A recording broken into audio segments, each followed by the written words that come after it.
O casarão na zona rural? Meu nome é Caio, sou de Goiânia, Goiás. E o que vou contar aconteceu em 2017, quando fui visitar um antigo casarão na zona rural do estado. Sou fotógrafo e sempre tive um fascínio por lugares abandonados, buscando capturar a essência do tempo nas ruínas deixadas para trás. Mas naquela vez, encontrei algo muito mais perturbador do que poderia imaginar. O casarão ficava a cerca de 2 horas de Goiânia, em uma região cercada por plantações e mata fechada. Ele pertencia a uma família tradicional, mas há décadas estava vazio. Havia lendas sobre o lugar, sobre desaparecimentos e vultos vistos à noite, mas para mim tudo isso era apenas folclore local. Cheguei no fim da tarde, acompanhado de um amigo, Tiago, que me ajudaria com o equipamento. O casarão era imenso, com uma fachada imponente e janelas quebradas. A porta estava entreaberta, rangendo com o vento, como se nos convidasse a entrar. A vegetação havia tomado conta da entrada, e um cheiro de madeira podre impregnava o ar. Comecei a tirar fotos, explorando os corredores longos e escuros. O sol se punha e as sombras se alongavam nas paredes desgastadas. Foi quando ouvi algo. Passos no andar de cima. Parei trocando um olhar com Tiago. Ouviu isso?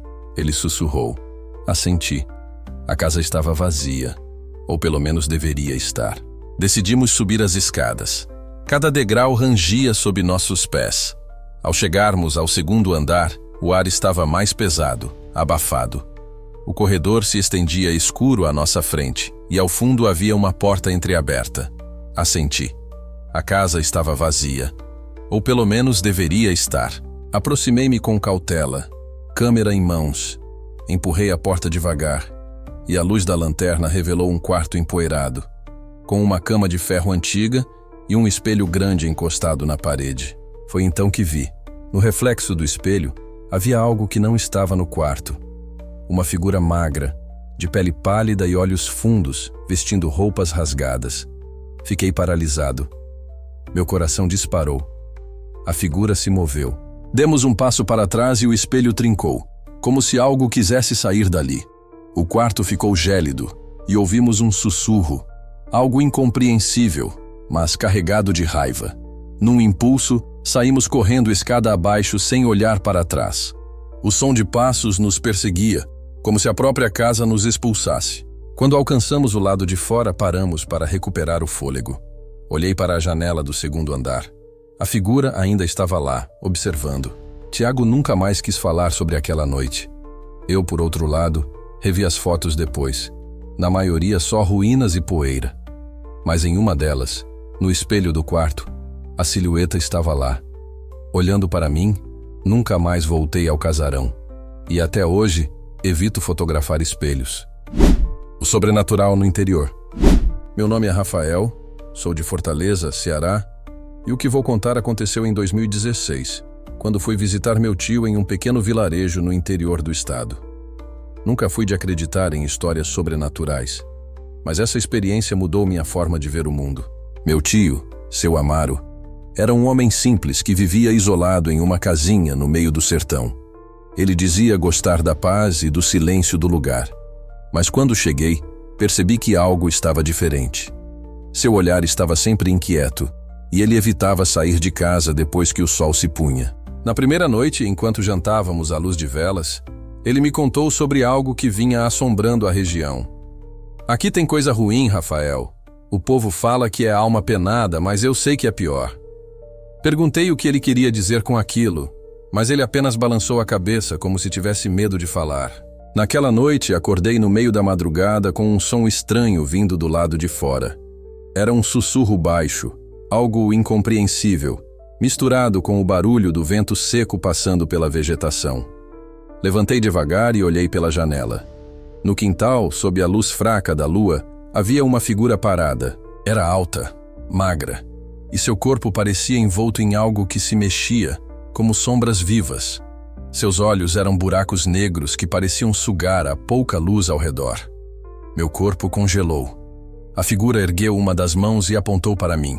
Recuei, sentindo meu coração disparar. Foi quando ouvi a porta da casa ranger. A criatura estava se movendo. Corri para o quarto do meu tio, que já estava acordado, segurando um terço com as mãos trêmulas. Não olha para ela, Rafael! Ele gritou, jogando um punhado de sal em direção à porta. O sussurro ficou mais alto, transformando-se em um som gutural e raivoso. As velas se apagaram e a casa ficou mergulhada na escuridão. Meu tio continuou rezando, e então, do nada, o silêncio tomou conta.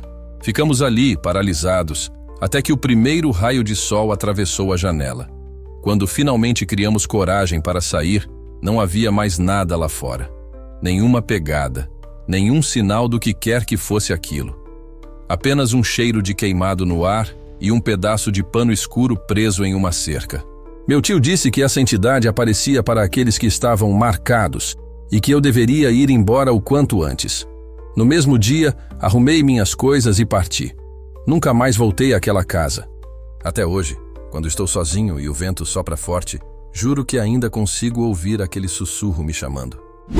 A fazenda no interior de Minas Gerais. Meu nome é Leandro, sou de Belo Horizonte, Minas Gerais, e o que vou contar aconteceu em 2018, quando fui visitar uma fazenda histórica no interior do estado. Sempre fui apaixonado por lugares antigos e suas histórias, mas aquela visita me mostrou que algumas memórias deveriam permanecer esquecidas. A fazenda pertencia a um amigo da família, Gustavo, que herdou a propriedade de seu avô. O lugar era imenso, com casarões coloniais, senzalas desativadas e um vasto campo cercado por árvores centenárias. Gustavo me convidou para passar um final de semana lá, alegando que eu iria gostar de explorar o lugar e fotografar sua arquitetura antiga. Chegamos no final da tarde, e a visão do casarão principal, com sua fachada de janelas altas e madeira escura, me deu uma sensação estranha, como se o tempo ali tivesse parado. Gustavo comentou que ninguém morava na casa havia anos, apenas alguns caseiros cuidavam da propriedade. Durante o jantar, enquanto bebíamos vinho e conversávamos, a esposa dele mencionou algo curioso. Às vezes os caseiros dizem ouvir barulhos na senzala velha, como se ainda houvesse gente lá dentro. Gustavo riu, dizendo que eram apenas histórias para assustar visitantes, mas aquilo ficou na minha mente. Decidi que no dia seguinte, exploraria a senzala por conta própria. Na manhã seguinte, peguei minha câmera e fui até o local. A construção era pequena, feita de pedra e com pequenas aberturas que serviam de janelas. A porta de madeira estava entreaberta. Assim que entrei, um cheiro forte de mofo e terra úmida me atingiu. O ambiente era escuro, frio, e a sensação de estar sendo observado se instalou imediatamente. Caminhei devagar, observando os detalhes do lugar. As paredes tinham marcas antigas, talvez de correntes, e o chão estava coberto por uma fina camada de poeira. Comecei a tirar fotos, focando nos detalhes. Foi então que ouvi um som baixo.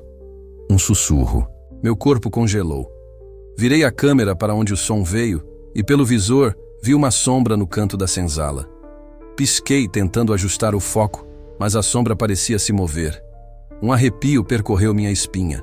Dei um passo para trás e ouvi algo raspando no chão. Olhei para baixo e vi pegadas aparecendo, uma por uma, na poeira, como se alguém invisível estivesse caminhando em minha direção. Saí correndo dali sem olhar para trás. Naquela noite, enquanto tentava me acalmar na casa principal, comecei a sentir um peso no peito, como se algo estivesse pressionando meu corpo. Meus sonhos foram perturbadores. Vi pessoas acorrentadas, olhos vazios me encarando e gritos abafados ecoando pelos corredores escuros. Acordei no meio da madrugada, suando frio. Sentei-me na cama e no reflexo do espelho do quarto, vi uma figura parada no canto. Uma mulher magra, vestindo trapos, sua pele escura cheia de marcas profundas. Seus olhos eram vazios, mas eu sentia sua dor. Ela ergueu a mão e apontou para mim. Meu coração disparou. Virei-me para olhar diretamente para o canto do quarto, mas não havia ninguém ali. Apenas o vazio e a escuridão. Na manhã seguinte, Gustavo notou minha palidez e perguntou se eu estava bem. Relatei o que vi e ele ficou em silêncio por um tempo antes de dizer: "Você não foi o primeiro a ver essa mulher. Meu avô dizia que o espírito de uma escrava ainda vagava por aqui, buscando justiça." Saí da fazenda naquele mesmo dia. Desde então, nunca mais voltei.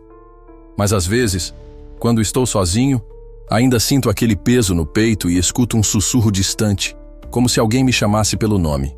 E, em algumas noites, quando olho no espelho, juro que vejo aquela sombra parada no canto do meu quarto me observando.